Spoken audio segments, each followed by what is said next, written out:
அதாவது ஊழல், ஊழல், போதை அரசாங்கத்தில் முதல் 2 விக்கெட்டுகள் விழுந்திருக்கின்றன. இன்னைக்கு பெரியசாமி கேஸும் கீழமை கோர்ட்டு விடுதலை பண்ணது தவறு என்று இன்னைக்கு தீர்ப்பு வந்திருக்கு. போன வாரம் தான் துரைமுருகனுக்கு எதிராக வந்திருக்கு. அதனால இன்னும் பல தலைகள் உருளும், பார்த்து ரசிப்போம்.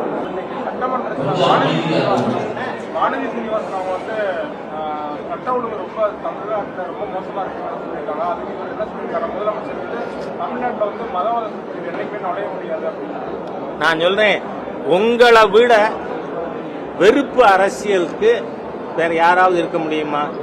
திராவிட இயக்கங்களின் மூலதனமே வெறுப்பு அரசியல்.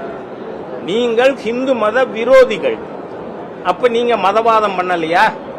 எம்பெருமான் ராமனின் படத்துக்கு செருப்பு மாலை போட்ட தீய சக்திகள் தானே திமுக. அந்த ஈவேராக்க தானே செலவச்சின்னு இருக்கார் இந்த முதலமைச்சர். ஆகவே தமிழ்நாடுதான் முதல் மிகப்பெரிய மத வெறி அரசியல் இருக்கிறது.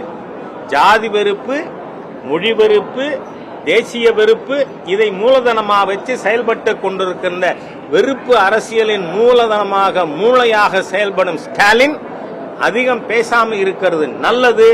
இல்லை, ஏன்னா நீங்க உங்க ஆட்சி இருக்க போறதே 12 மாசத்துக்கு குறைச்சல்.